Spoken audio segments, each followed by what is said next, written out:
Bruchim haboim. Welcome everyone. We're about to begin Be'ezras Hashem together on Daf Pei Gimel Amud Beis, 6 lines from the top. Our Mishnah states in regards to leaving over Korban Pesach, Atzamois v'gidim v'noisar is to be burnt on the 16th of Nisan.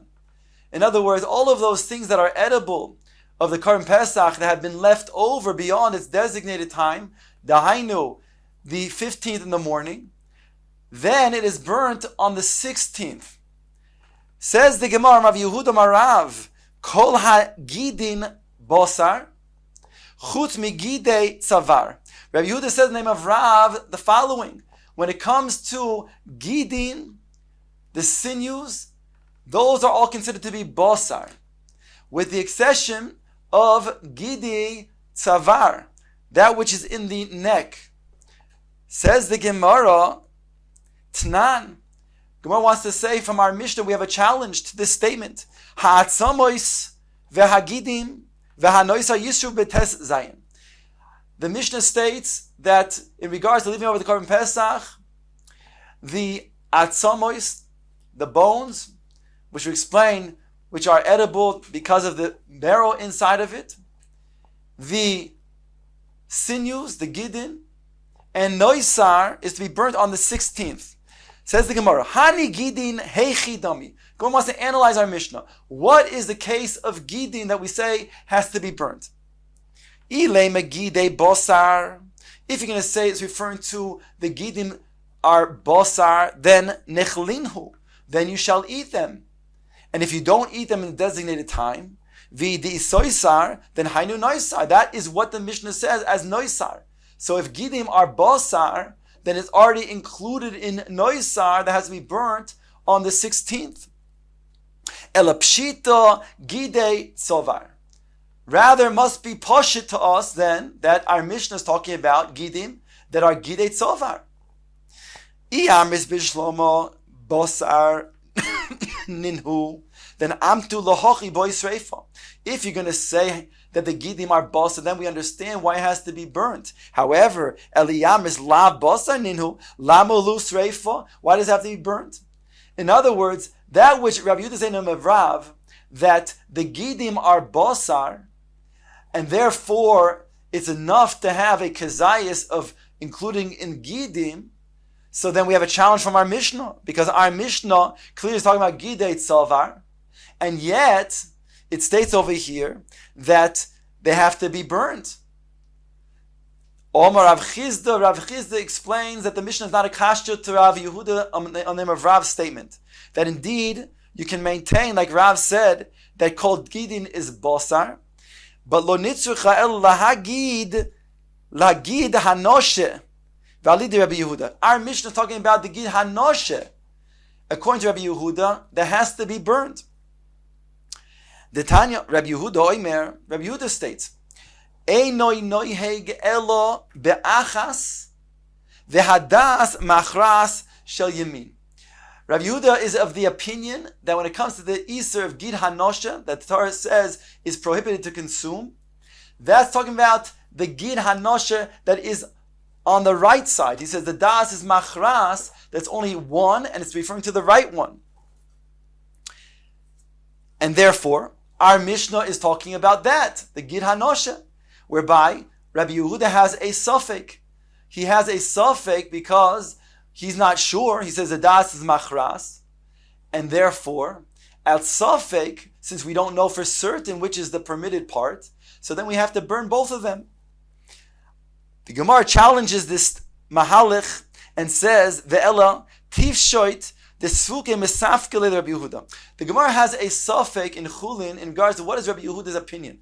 Does he say das machras means it's das Torah and therefore it's muchlat, it's vadai, or does he mean the das means that it's mistaber and therefore he thinks that it's so, that it's the right one, that is aser? So the Gemara has a suffix, what is Rabbi Yehuda's understanding? So if you're going to say that over here, misafek, we have to go ahead and burn them both because we don't know which one is true, if it's indeed the right one or it's only mistaber. So then, al safek, we have to burn them both. Then we can then prove, like the tzad, that it's only a safek and not vadai, according to Rabbi Yehuda. That the das machras is not das Torah, but rather is das mistaber. That's what the Gemara says now. We can be poishet the shaila. What does Rabbi Yehuda mean over there by saying he means it's only a safek? Di mifshet pshitale hahi dehetero. Because if you can be poishet that it's vadai, that das machras means das Torah, then nichle, then you go ahead and eat the left sinew. Udi iser nishtei, and the right one, which is also, you can discard. Lamalei sreifa, why do you have to burn it? Elamaya must be that Rabbi Yehuda himself is in safek. We're not sure if it's the das Torah or if it's just das mistaber. In which case, because we don't know, we have to burn them both.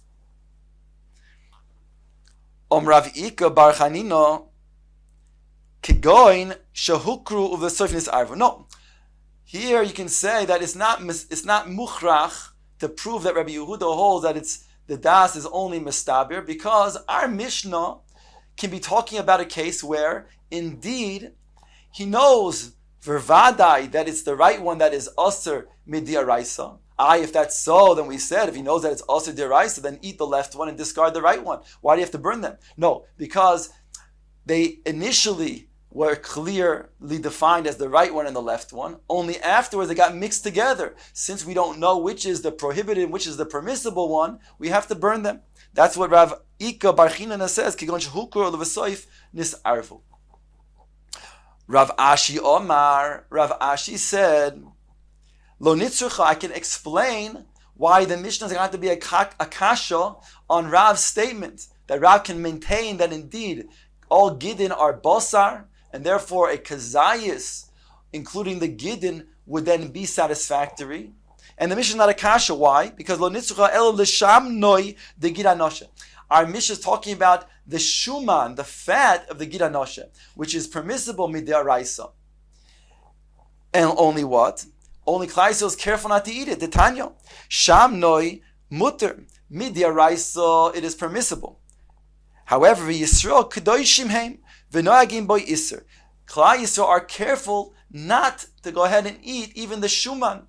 So mid'araisa, it's the gidanosha itself that is prohibited. Our Mishnah is talking about the shuman. Mid'araisa, it's permissible, but midrabanan, it's also permissible, but the minhag rather is that not to eat it. So since it's not going to be eaten in the first place, therefore it's in its own category to be burned and not together with noisar. So therefore that's what the Mishnah means when it says that the gidin are yisrafu on Tes Zayin. Ravina Omar, Ravina says also another mahalik why the Mishnah is not going to be a kasha on Rav's thesis that gidin are bosar. Because bechitzoin ukrabi Yehuda Mashmuel. Because here we're talking about the outer gidanosha. There's an outer gidanosha and there's an inner gidanosha. The inner gidanosha, that's what's prohibited minat Torah. The outer one is only prohibited midirabanan. As follows: the Omar Rav Yehuda Mar Shmuel Beis Gidinheim. There are two different gid of gidanosha. Pnimi hasamuch leetzem oser v'chayven alav. The inner one is oser minat Torah, and therefore he's chayiv malchus for eating them. Chitzoy hasamuch lebasar oser vein chayiv alav. Whereas the outer gidanosha minat Torah is mutter. That's why he won't get malchus, but midrabanan it's oser. So therefore, our Mishnah is talking about the outer one. And since our Mishnah is talking about the outer one, and since midrabanan it's aser, so although midyaraisa it would be noisar, midrabanan it's aser, therefore people will not eat it in the first place. It's in its own category, whereby it states in the Mishnah, gidin are also yisrufu desvav, doesn't put it together with noisar.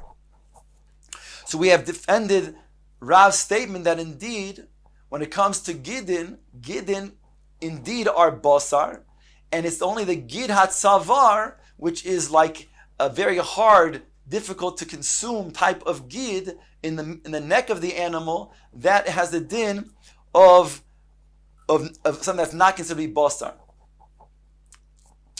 The Mishnah states that when do we burn the noisar? Not on the morning of the 15th, even though it's considered to be noisar then because he left it over, it was already supposed to be eaten already.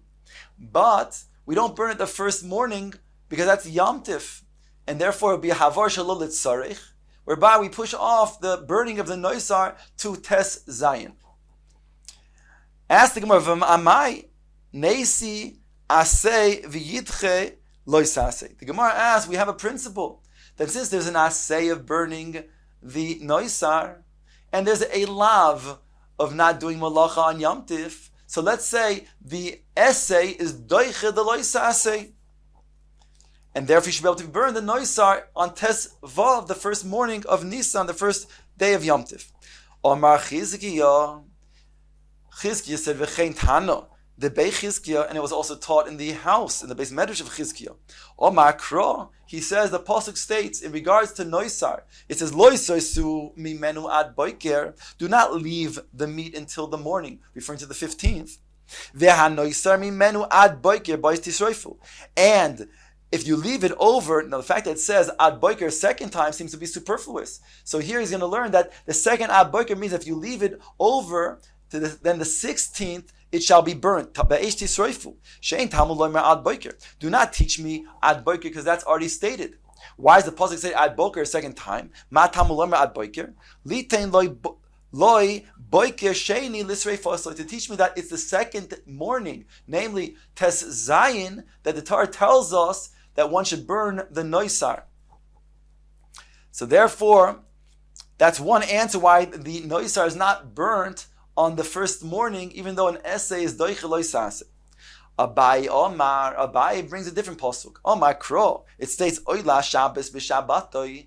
A korban oila should be brought on Shabbos, on its Shabbos. What's this emphasis on its Shabbos? V'loi oilas chol b'Shabbos, v'lo oilas chol b'Yom, and not an oila that was brought on Erev Shabbos to then be burnt on the Mizbeach on Shabbos, and not an oila that was brought on Erev Yontif to be then burnt on Yontif. And since the korban Pesach is brought on Yud Dalid on Erev Pesach, and the blood is put on the Mizbeach before, and then it would be then prohibited to burn then the meat, the Ivarim, to be burned anything on Yontif, and then if it's noiser, to burn it the next morning. So we have a second source for why, even if you want to say that the essay is doiche loisase over here, it's exceptional. Rava says a third mahalich to prove why it is that we don't burn the noisar on the morning of the 15th. Omar Kro, the pasuk says, Hu levado ye'asa lochem. In regards to preparing on oichel nefesh on Yom Tif, it says the words at the end of the pasuk, Hu levado ye'asa lochem. Who V'loi machshirov, it, referring to the actual food preparation and not that which can be done before the Yom Tif. Levadoi, only it.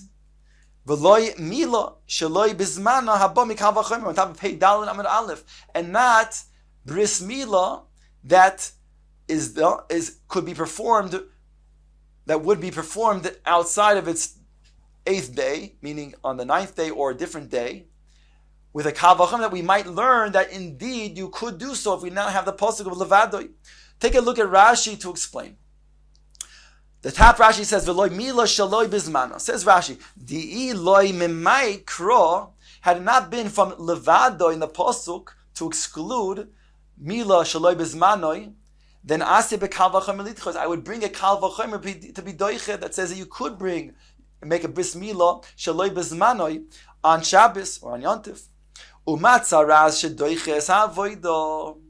Tzaras is doiches ha'avoida, meaning to say that we do not, if a kohen has tzaras, and he's now precluded from doing the avoida, we don't say that the lav of excising out the tzaras is able to be done so that you can do the avoida. No, we say tzaras is doiches ha'avoida. You can't uproot the tzaras.